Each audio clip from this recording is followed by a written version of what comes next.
Hello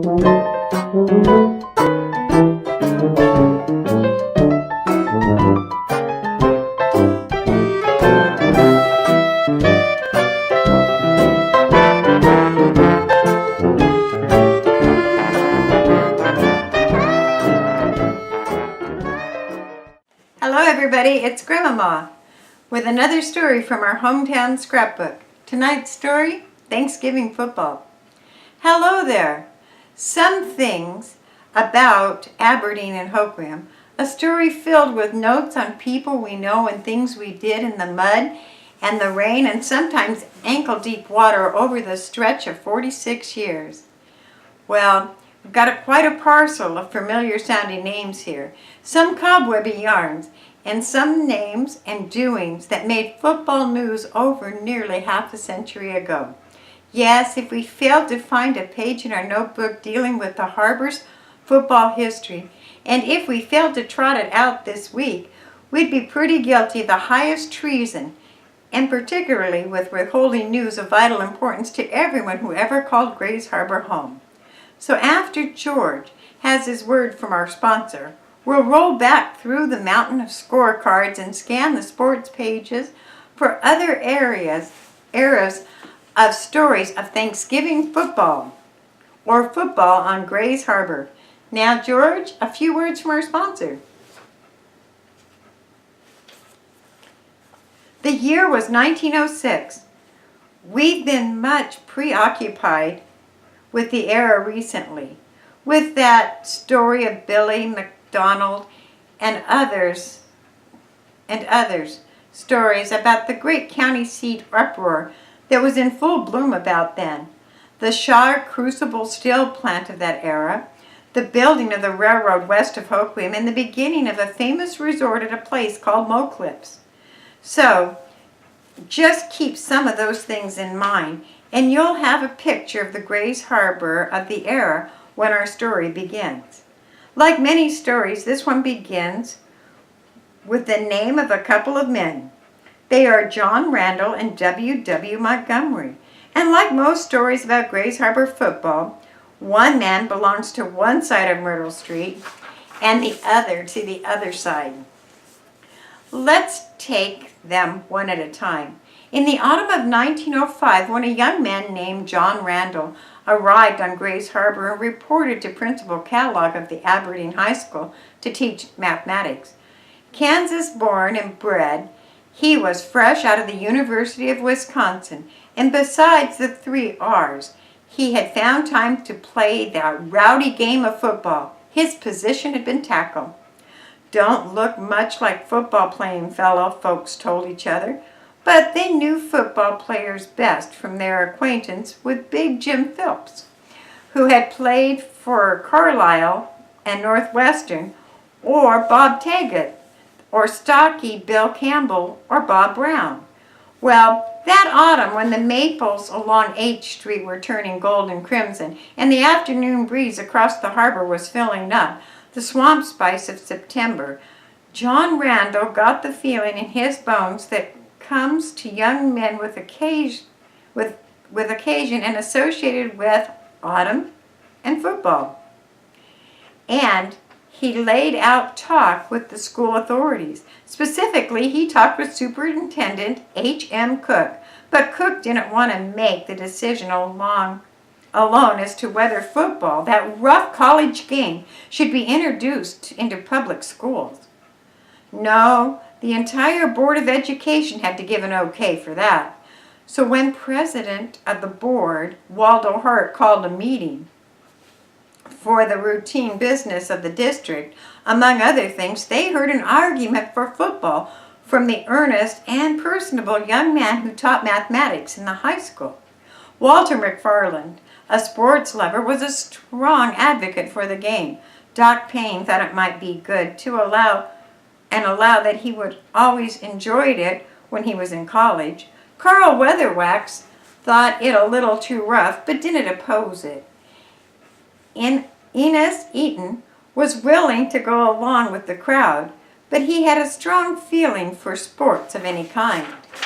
When John Randall left the meeting, he had been given the authority to spend money for a minimum of equipment, and he won his case by pointing out that Olympia Centralia had football in schools' athletic programs.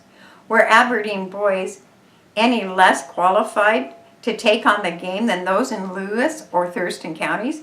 So John Randall issued a call for players, and 18 would-be mole-skinned maulers turned out. The limited funds were frugally doled out for some cotton-padded suits and a set of light cotton jerseys. When the 18 had been outfitted, their funds were exhausted. The players were advised that if any wanted shoulder pads, headgear, shoes, skin or nose guards, or belts, they would have to buy them on their own, and practice began. Now that was the autumn of 1905, and for some of Grays Harbor's colleges, it finished. It was an important season, for it brought the town's first scholastic team, in fact, the Harbor's first. And those Bob Brown, who had once been at Notre Dame, Jim Phillips, Bob Taggart, and others, watched the new team form up, helped here and there, encouraged the players, and attended every game played on the home field, and many played far from home. But it was a hard year for local enthusiasm. For that Aberdeen team of 1905, it didn't win any games. They lost to Tacoma, to Centralia, and to Olympia. But whatever their record, football had a foothold. Clad in their school-bought uniforms, filled out with their own purchase of pads from Frank Brecker's sporting goods store, street shoes from home-cobbled cleats, strapped headgear that protected their ears, and they learnt the game. And when the summer of 1906 began to wane and the school board tied the schoolhouse on the hill for its new classes, you can believe that it was ready for another season of football. But first, a few words from George and our sponsor. Now, all we know, if we've lived here on the Grays Harbor a year or a century, that what Aberdeen has, Hoquiam has to have. And what Hoquiam has, Aberdeen feels it needs. That's right. One town can't have something without the other needing it badly. It's not so true today as it was, but it was a harbor maxim. So west of Myrtle Street, the talk of football began to germinate and build up. Bill Campbell advocated a team to make men out of kids. Oh, there were plenty of supporters for the rough game as we know it. Some others protested as they had in Aberdeen, but they were consoled that it was only for those who wanted to play it. And that was the year that W. Montgomery came to Hoquiam school system as superintendent. Now, it's doubtful that Fred Powell or Frank Kellogg of the Board of Education investigated the new educator's football ability in connection with his application for the position. But fortunately for Hoquiam, as it turned out, the new man was well equipped with the game. In fact, not only had he played it, he was enthusiastic about putting a Hoquiam high school team into the field. And hardly had Principal Ed Beatty assembled a class for autumn 1906 than Superintendent Montgomery was canvassing the boys for football material. And that year, when the mustache cut was still an instrument of social grace, when the old plank roads between the two cities was a regal causeway, when the citizens of the harbor were shaking their heads over those newfangled horseless buggies, and zealous band of determined citizens was trying to locate the county courthouse on Myrtle Street, football, yes, football, and Aberdeen and Hoquiam classic rivalry was born. And to borrow a fillip from the boards, we might say, bless them, for they knew not what they did. Well, Aberdeen shaped up a team that year out of a total of 14 players. The ends were Phillips and Shorty Beach. Shorty, weighing 116 pounds, as the oldest man on the team, and could run like a frightened deer. Tackles were Burke and Al Hart. Guards were Pearson and Chris Belts, and Ed West was the center. Quarterback was Earl Jameson, and halfbacks were Madison and Leo Johnson, and Fritz Belts was captain and fullback. Coach Montgomery assembled his players, just a dozen, one more than he needed. But it was a team. Don Kellogg and Carlson were the ends. Kellogg, incidentally, was also the Hoquiam captain by vote of his fellows. Tackles were Steeples and Truman Kellogg. Guards, Anderson and Gage Carlton was the center. Hoover was quarterback. Shaw and Richardson halfbacks, and Glover fullback. And that year, the two teams sailed forth to fight their gridiron battles in Centralia, Tacoma, Olympia, and other contenders of the Northwest. And while Hoquiam's brand new team was meeting with difficulties that Aberdeen squad had experienced the year before, they lost more often than they had won with the green combination. The team that 40 years later was to be called the Bobcats was showing newfound finesse and strength. Aberdeen played host to Centralia, one of the teams that had soundly trounced them in the first year. And this time the lads of the Randall ranks kicked and walloped the visitors through 4 scorching quarters to hold them to a 0-0 score.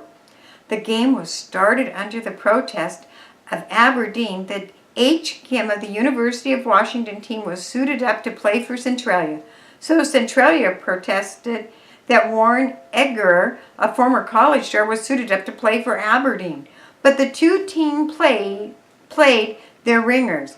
Aberdeen scored a moral victory. Centralia published a statement that their players had been insulted, and there was talk of suspending athletic relations between the two schools. No, it was not a season of state championships for Grays Harbor, but the teams were learning, and that year, for the first time, the two teams came together for a game to settle the Grays Harbor Championship. I know there are old-timers who recall that as plainly as though it were last year's game. Hoquiam's 12-man squad trotting out onto the field for the game, Aberdeen's 14 men taking on their side, and the game was on. From the kickoff of the first game, there was no doubt as to the winner. Aberdeen, with a year's experience over Hoquiam's power, and tricked its way to 4 touchdowns and 4 conversions. Fleet-footed Shorty Beach made 2 of the touchdowns on end-around crisscrosses, as they were described. Leo Johnson ran for 1, and Fritz Betts powered for the 4th. Leo Johnson converted all points after touchdown, and the score stood 24-0, because in those days, touchdowns counted for just 5 points. That was the first game, but there have been many more since. But before we get on to those, and the years between, here's Dick Crombie with words from our sponsor. Yes, the first Aberdeen Hoquiam game was a memorable affair. No forward passes, no laterals, just old-fashioned power and the end-around crisscross. There have been a lot of games since then. Tomorrow's big contest will be number 46, and whoever wins or loses, it will be a game to be remembered, because that's the way the Thanksgivings are. Games you never forget. You can remember the contest at Herman's Field in Hoquiam, down at the end of 8th Street, when the sidewalks were planked with fans and sprinkling of onlookers crowded the old bleachers in the corner of the field for a contest that seesawed up and down through the mud and the sawdust. Or the game at the Electric Park, when the heavy rains flooded the depressions behind what is now the spring and summer second base, and the players slopped ankle-deep through the water. Games that saw the spectators held back by strung cables along the sidewalks and the cheering leaders with megaphones. One cheerleader was plenty for a school then, urging their handfuls of fans to shout louder. Hoquiam's fighting parson, Reverend J.W. Beard, who would fight anyone who said that Aberdeen could win, even if they did. And over the years, things have been surprisingly even for the roughness of the competition and the heat of the game. Out of the 46 games played, Aberdeen has won 23, Hoquiam has won 19, and 4 have ended in ties. We could recite names galore that in themselves bring back memories of those games. Don Hawley, Johnny Earhart's boys, Harry Craig, Chick Rocky, Give the Ball to Blackwell. Oh, there are a lot of others. Surely, Grays Harbor's Thanksgiving rivalry is one of the richest traditions and the most colorful page in our hometown scrapbook. Thanks for listening.